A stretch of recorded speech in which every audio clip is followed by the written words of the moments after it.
Well, good evening, ladies and gentlemen, and welcome. Welcome back to most of you. This is the very first event of the 2024 summer season, festival season in Chichester Festival Theatre. And we all love our brilliant theatre and we love the beginning of the season. This is, of course, the first season of Justin and Kathy, and it's going to open with a corker. Now, I can't really see you very well. It doesn't matter, I don't need to see you yet. But how many of you have seen the play so far? Right, a few. I know, appearing it. Who's seeing it tonight? Very good. Who hasn't got a ticket? Right, see me later. I'm Kate Mosse. I'm a novelist, a playwright, and a historian. And it's my great pleasure to be the person who gets to quiz the creative people in these pre-show talks. Now, you know the drill. We're going to talk amongst ourselves. I don't know why we're so far apart, actually. I think the table's been removed or something. Do you think that's what happened? That there was a table, I looked over and there you were in the distance. So we're going to talk for about half an hour, then there'll be about 15 minutes of questions before we give the stage back to the players to warm up. Those of you who have seen it, if you ask a question, no spoilers, please. Even about what happens to Anne Boleyn, which most of you know. It is my real honour, actually, and pleasure to be interviewing the director of The Other Boleyn Girl, Lucy Bailey. The Other Boleyn Girl, as you know, is a novel by Philippa Gregory. It came out in 2001. This is an adaptation written by the great Mike Poulton. And Lucy and I realised that we were actually at university at the same sort of time. And I remember her because rumour went round the university that a student director, had written to Samuel Beckett, yes, the Samuel Beckett, to ask to put on one of his plays, Lessness. And Samuel Beckett had said yes. And then it happened in the Oxford Playhouse in 1982. Yeah, well, nobody ever forgot that. It was kind of a legendary moment. But Lucy is also extraordinarily skilled and admired director, has worked all over the place in many countries all over the world, at the RSC, at the National Theatre, founded her own company, the Gogmagogs for Music Theatre, and founded the Print Room in West London. And of course was here, some of you will remember, directing in the Minerva Tonight at 8:30 and Stairs to the Roof. But tonight, not at 8:30, it's 5:45, we're going to talk about The Other Boleyn Girl. And it's your first time in the Festival Theatre. Yes. And how does it feel? Well, I've been here and I've been a bit daunted as an audience member, sitting there and thinking this is such a big barn of a place. But actually, I lie, it isn't my first time, because I brought a show here called The Best Exotic Marigold Hotel. I don't know if any of you saw it. Course, yeah. And we just bought, it was on tour, and so it came, and I had to come down because obviously this stage is, you have to adapt things to this stage. And so I turned from somebody who was a little bit wary of this space to a complete convert. We had the best time doing that show, and I realised that this stage is actually a wonderful sort of, well, it's a wonderful platform, and it's a wonderfully open, inclusive space, whereas before I thought it was a bit too big. So now I feel my muscles got ready in Best Exotic Marigold Hotels, so it has been an easy transition for me to really take on this space, because it is actually very large. I mean, this width, it's wider than, I worked a lot at the Globe, it's wider than the Globe stage, which you probably may know is, you know, it's a bane of all us directors' life and designers, because it's far too wide in the way it was resurrected in London, based on the bigger Globe after the fire. And so the stage we have is very, very wide. And when I came to this, I went, oh my goodness, it's actually as wide as the Globe, but much, much deeper. So it takes something, I think, in terms of staging muscle for all teams and actors and directors to work the space. But I love it. I've loved it. Richard Eyre always says about moving shows from the rehearsal room into here that it's like trying to carry water in your hands. Oh. That you go from the space and then you come into here and it's like, oh my Lord. Do you know what? This wasn't my experience. Great. We were very lucky. We had this ledge in a different, you know, just wood, so to speak, in our rehearsal room. So we really worked with our hexagon, and I'll probably talk more about this as we go on. But it meant that, in a way, it was the most easy transition. The biggest deal was just, we didn't have this back, what we call the jaws, and the jaws has taken up a lot of thought, and I could go on probably detailing what we do in the Jaws for the next 3 weeks, but of course by then we'll have closed, so it'd be no good. But that's been the main thing, is to take on how we use the Jaws and what the Jaws are about in relationship to this space.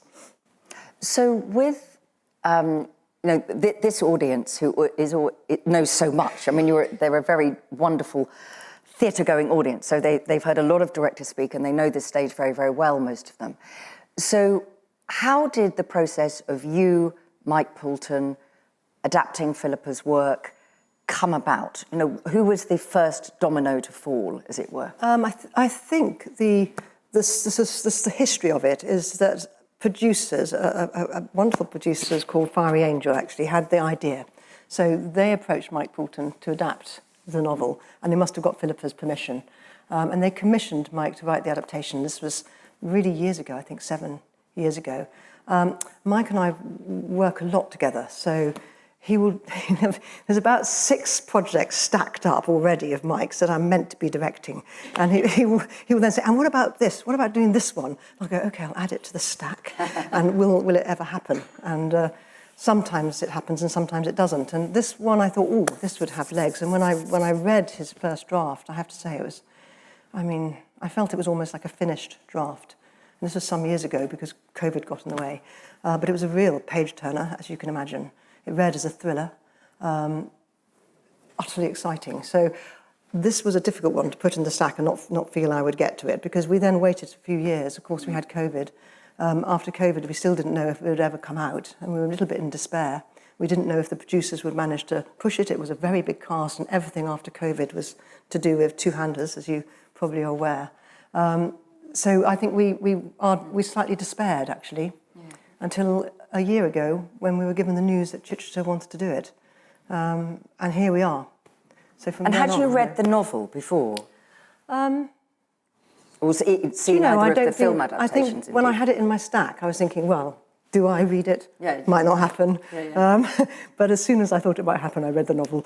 And I didn't watch any films. I just read the novel and was bowled over by it. So Philippa, who many of you will know, of course, has quite a lot of local connections. She used to live in Midhurst for quite a long time, and she has a relationship with the University of Sussex just down the way.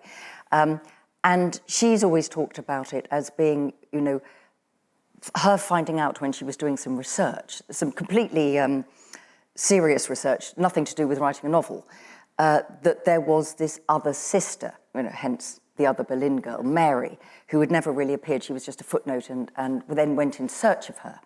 So at the heart of this, for people who haven't read the novel or have not yet seen the play, do you see this as a story of 2 women, Anne and Mary, or 3 women, Catherine of Aragon, Anne and Mary, or the siblings, the Boleyn siblings with George, Mary and Anne? Yes, that's a really good question. And I see it as a story of 3 siblings.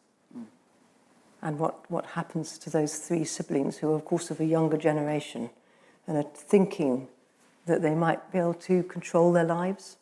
And I can't do spoilers, can I? But, I think most people know what happens to Anne Boleyn, actually. George? Does anybody not know what happens to Anne Boleyn? Okay, let's just share this. But I think we can assume a certain amount of historical knowledge. Yeah, okay, good.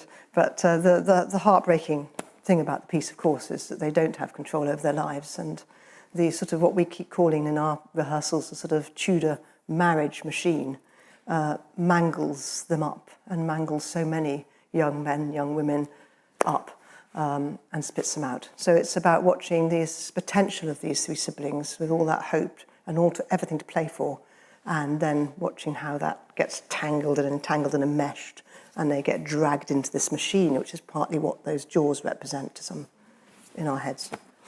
Because in terms of the history, there is this, women have no agency at this level. I mean, ironically, women in a more normal environment had actually more power than the women in the court. They looked powerful, but they were just pawns, weren't they? Yeah. But what I found really moving and powerful when I saw the dress rehearsal was that the boys are also pawns. Yeah. They haven't got any power either. And it's about sink or swim. Yeah. There's a sort of vicious terrible hierarchy, which perhaps will resonate for us today, where there is a sort of, well, there was a tyrant at its centre. There was a man who becomes obsessed and taken over by his sense of power. And that all sounds very familiar, doesn't it? And that's, to some degree, he becomes, may I say it, like a sort of serial killer. And we know that this man does go on to become a serial killer, but you see the beginnings of this sort of psychopath happen in this play. And all of the court are, to some extent, caught up in this desire to be close to the psychopath, to be thinking they are safer or more powerful or more wealthy the closer they get. But of course, the closer you get, the more dangerous it is. That's a sort of fascinating story in itself of this dance of death that's going on. And this sort of incredible obsessive idea of trying to keep alive by getting more wealth, by getting more land, by getting more power. But at the same time, it can be taken instantly from you. And the women play an interesting role in that because, yes, they have no power and they have no agency, but they do have power in a different way. It's a bigger discussion maybe at another point, but I think, Sorry, we've got half an hour. Okay. I keep delaying discussions, but Philippa, I think it would be wonderful to have Philippa here and say, would she write the same book now as she wrote this then? Because I think since then she said her sense of feminism has really developed. It really has. She wouldn't, if Philippa and I know each other well, obviously, because we paddle in the same streams. And her views have become much more radical, not radical, but actually commonsensical, I suppose, as time has gone on, seeing actually the repetitions of some of the themes that she talks about in The Other Boleyn Girl. Yes. That it's actually not possible to be a woman. Yeah. And that's, I think, what comes across beautifully in your production. It's like, Anne and Mary are two sides of the same. They make an utterly different decision about how to try to control their lives. Yes. So when you were casting, did you... obviously there are the lead characters and Mary is the other Boleyn girl, but it is in a way quite an ensemble piece, I felt. Did you have particular people in mind, or were you looking for the chemistry, I suppose, between different actors? Oh, that's an interesting one. Whenever you cast, you tend to have instantly people in mind. And you partly have people who you want to work with because you've worked with them before and you have a vocabulary with them. And then you have instinctive people in mind because you just know that they sort of fit somewhere, the imagination of that character. And I suppose I had a series of, that's how I worked. So I've worked with Lucy Phelps, who plays Mary. I've worked with Andrew Woodall, who plays Norfolk. I know many of the other actors' work. So putting the cast together was a mixture of grabbing for the known and then also exploring the unknown. And a lot of the actors, again, I don't know at all. And we just did a lot of auditions. It was a big job casting this play. There's 18 people on stage. No worries. But so it's a hell of a thing to get together. Two are musicians and 16 cast members. So before we move on to the design and the music and actually the dance and this, I'm going to talk about the design. This felt to me almost like a sporting arena with the ledge all the way around. The idea that beyond it was freedom, but within it was quite codified. And was that a deliberate thing? Did you have a sense of that? Joanna Parker, my colleague and collaborator and friend, we've also worked together, and she's a stunning designer. And we always, of course, as probably most teams of designer and director, this is a sort of very tight collaboration that happens way before the actors are on board. And it's a kind of marriage. You work so intensively together, and you're trying to find, or we try to find, what is the sort of central metaphor that holds this world. And we kind of struggled with this a little bit, and we went round and round. But we finally, at all points, we wanted the sort of dark centre, this kind of, the Tudors were obsessed by blood sports.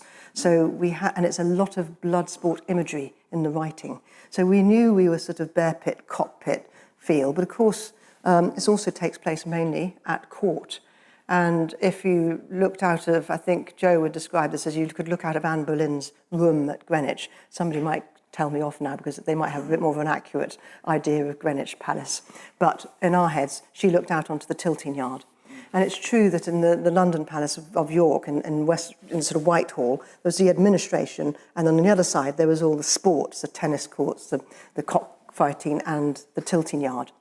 And so because there was so much imagery of horses and hunting, we landed on this feel of this, instead of a bear pit, but also tilting yard, and we called this the yard.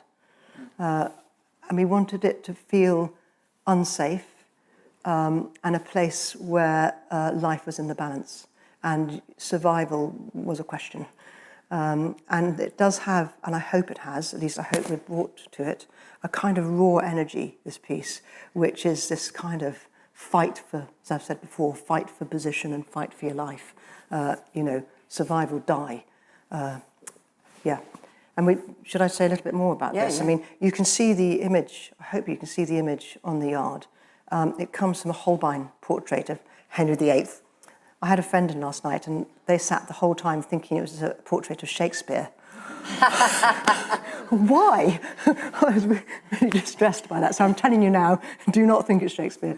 It's Holbein's portrait of Henry VIII. And that's because I think I can say this, without being a spoiler, there's a very interesting approach that Mike Poulton has taken.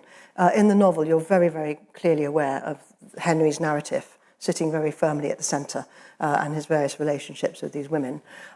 Here, Mike Poulton has pushed him to the periphery. So you get a sense of massive power in the sort of big court scenes, which have no words, but you rarely see or hear the king. But you feel in every single second of the play, you feel, obviously, the feel of his power. And so it was Jo's. She just showed me her model one day, and before it was a tilting yard, and the next minute it had this face on it, and I just thought it was absolutely brilliant. And this earth that's sort of revealing it, it sort of touches on the sort of deep, dark psychopath, if you like, underneath this whole play, and that every action somehow comes from and is controlled by this man, this one man.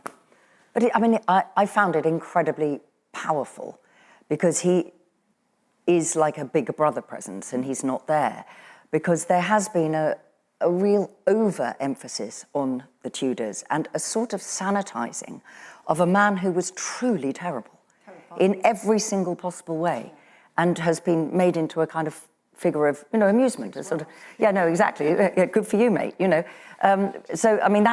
the thing that I think is very effective with all of that.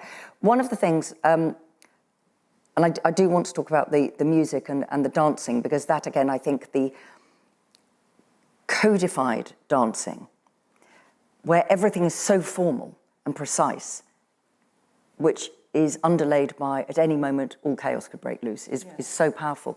But before we just talk a little bit about the music and that side of things, the language is beautiful. Mike's script is extraordinary. Now, you said that it was almost first draft when you had it. So when you started to work on it, were there things that you thought we need less of this or more of that, or did you actually feel, no, this play is exactly what I need it to be? I think it's the latter. I think this play was exactly what I needed it to be. There have been tiny shifts, but they've really been minimal. There's been a little bit of, has this character been a bit underwritten? Do we need to, give them? But when I say then he would make them less underwritten by adding 2 lines, but completely changing it. It's a very sparsely written script, even though you'll find tonight that there's loads and loads of words. And you don't drink any wine before you go in. And first 20 minutes, please remain extremely alert, because if you miss that first 20 minutes and you've got to be listening, you kind of might lose some of the sort of unravelling that goes on, or some of the builds that go on, and make the final section of the play so strong. So you have to be really listening out. And there's also, like all these big plays, there's a lot of people with different names, and you keep hearing Harry, Henry. There's a lot of Williams. And there's lots of people in black. We haven't helped you. So you've got to really be sharp. But so as I say, very minimal change. But the script is extremely word heavy, but it's very, very plot driven. So it's very unreflective. There's very few passages where a character has any time to sit back and talk in a reflective or, about memories or about future, nothing. It's all in the present moment, what is to be gained now. And that's exhilarating, but it's quite a feat because that's 2.5 hours of that and not much else. But do you feel, having worked on it and thought about it for such a long time, this long gestation, I mean, this is me asking you as a reader and a writer as much as you as a director. Do you think there is love at the heart of the play? Oh, completely. I mean, this is the theme of the play. And again, if you're really listening, you'll hear this word love in the first 2 minutes, 3 minutes. Well, no, you'll hear it in the first 30 seconds, actually. What am I talking about? Love, love, love, lust, love, lust, love goes through the play. But it's like of course, there's all kinds of different loves. And I don't want to do spoilers, but there is a sort of golden thread through this play. It's one of the darkest plays I think I've ever directed in what it deals with. But there is this thread, and it's a very beautiful one, a very precious one, and it keeps us going and it keeps us thinking, there are ways out of this pit. Yes, because you really want certain of the characters to you want them to survive, and it is a thriller. You are hopefully on the edge of your seats. Maybe I'm pushing it, but I hope it's very gripping, and I hope that you don't know what happens to some of the characters, and that you're doing that for them, and that you want them to get through this. But what is the challenge? I mean, we were laughing about it earlier, but what is the challenge when you have one of the characters at the heart of the play that we know what happens to Anne? How does that affect how you direct her? Because the audience they know her end story, don't they? They do. Do you just forget that? You completely forget it. Yes, you're just talking about these 3 siblings, and you go step by step in terms of all their hopes. They all have great hopes. Anne really wants power, and it's not a negative idea. In a world where women had no power, she could only see a way of surviving this world by getting her own independence through power. And at first she sees marriage as power. If she marries a man who's going to eventually be a duke, she will get to be very, very powerful, and that will give her agency over her own life and over others as well. But she is interested in political reform. Now, you don't get much chance in this play to really follow that with Anne. It's very, very, it's touched on very, very slightly. I think that would have been one of Philippa's, if she came to write this play again, she would really point up that Anne was no fool, and it was a brilliant mind. But you both, here in this play, you both admire Anne, and also, well, do you admire Anne? You're repelled by her, because her sense of power wanting power seems to be so ruthless and at the expense of others. But at the same time, you're also moved by her and touched by her, and definitely her, what happens to her, it is unjustified. So I hope that you feel both moved by her and also repelled by her. Now, before we do, I'm going to bring in the audience for any questions, but talking about the dancing, which is beautiful, set pieces, and it changes as it goes through. But there's also live musicians on stage. And of course, this was, in a way, a golden age of music with, with Tallis, with Bird, with Downland. And for many people here in Chichester, and certainly people of my age, our first association with Henry VIII was Keith Michell, who was, of course, an artistic director here and a very important part of Chichester's history. Now, that musical score, that kind of Tudor music, I suppose, is so important and so powerful. So was it always the intention that you would have it played live with musicians who strolled, as it were, rather than it being just, a soundtrack up the back past the doors? Yeah, I mean, I've always given the choice I'd have live musicians, and I've worked with musicians all my life, including my company of musicians, the Gogmagogs. And funnily enough, I was at a party, a New Year's Eve party, 2 years ago, and suddenly there was this amazing violinist who was just playing this crazy jazz with her Russian husband, who was an accordion player. And I just put her in my head as one of the most fabulous musicians I'd ever seen, and locked it in there. And then when it came to thinking about who would play the violin for this, I approached her. And you'll see her tonight. She's completely riveting, and one of the best players I've ever known to work with, that's for sure. So live music is really important for me, that it's got a sort of visceral presence, and it changes things on stage viscerally rather than in the background. And music in this piece is really important in terms of this form. You know, in terms of Tudor, we're not trying to do authentic Tudor. What does that mean? No one really knows that. And if we sort of did authentic Tudor, certainly in costumes, it'll be wearing carpets sort of thing.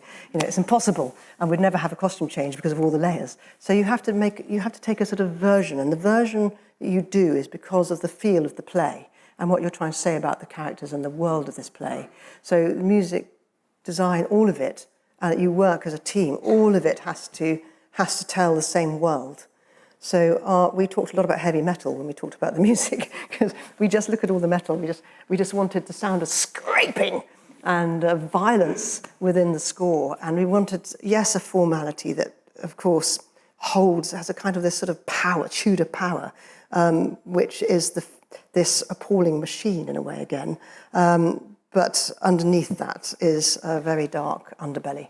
And so I hope we've given you a lot of the dark underbelly when you see the show tonight, as well as this kind of brilliant thing. And it's meant to be brilliant. The Tudor court was meant to be this sort of glittering centre. You wanted to belong to that elite. So those dancers are there to say, hey, don't you want to be part of this? Isn't it wonderful?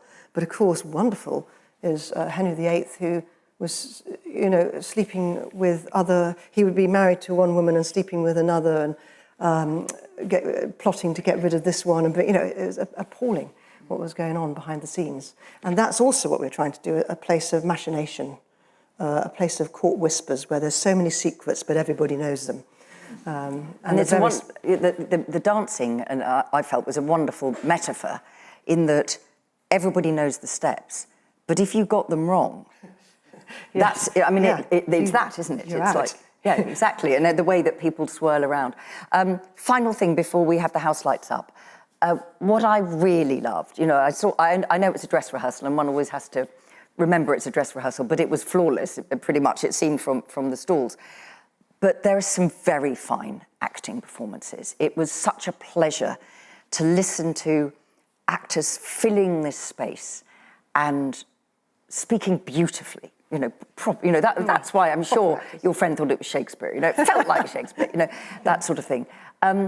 How different, if at all, is the play that you will watch tomorrow night from the play you imagined in your head?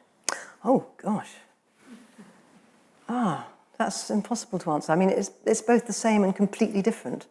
You know, I hope that the play we imagined, which is this world, I think we're delivering. Yeah. But of course, the sort of discoveries along the way means that it's been also a real roller coaster ride. So a bit of both is the answer to that one. Yeah, I mean, this when I came into the theatre and saw the design having been made, that's sometimes a real jolt, by the way, because you're working around a small model box, and you sort of start to get a sense of, you have an imagination of that space, and then you come into the theatre and you see this wonderful set that's been then obviously built from those designs, and you can get a real jolt that it's not the space that you meant it to be. But not a bit with this one, I have to say. So to some degree, what we have here is what we've imagined, but of course the actors have taken it, and the musicians, and everyone has taken it onto another level, which I couldn't possibly have imagined. Have you found your sympathy changing between the Boleyn girls? Do you feel more sympathetic to Anne than you might have done to start with, or? No, I always found it a very moving story and a very moving script, and I loved the youth of it. And I loved the sort of sense of vulnerability and the sort of flesh of it, and how easy it is to get damaged, and how life, you know, you just have to slip on there. It is actually quite sharp, but it has to look sharp. You know, it's so easy to lose that really delicate thing of being a 17-year-old and thinking there's everything to go for. They're so young, and instantly as I say that, you know it feels moving. It also is very difficult looking at a sort of aristocratic Tudor idea of bringing up children isn't always about, it's not really about nurture. and it's very much about how you want your children to survive. So you sort of, in this world, you detach yourself from them, and then you try and make them the best marriages you can, even if it's at the expense of their happiness. So watching that happen, the parental figures in this play feel really harsh and cruel, but of course they weren't in their own terms. They were doing what they thought was best for their children. And children, I say children, you're not a child by the time of 12. Mary was, I think she was married at 12. And well, childhood is a very modern concept Yes, on this exactly. scale of history. Yeah. You know, the idea, before it was just little adults, Yeah. and then it changed. Families, actually, in this world, a family is a business. And that's quite a different mindset. And the Tudor mindset is completely different, certainly in this upper echelon of the court. Yes, because nobody brought up their own children. They were all sent somewhere else. And of course... All sent. Mary and Anne were both sent to France. I mean, the mother, Lady Elizabeth, didn't see her children until they came back, completely different. But for now, I think I can't imagine a better way to start the season than this play. It is a wonderful piece of work, and it's been an absolute pleasure to have you here. Ladies and gentlemen, Lucy Bailey.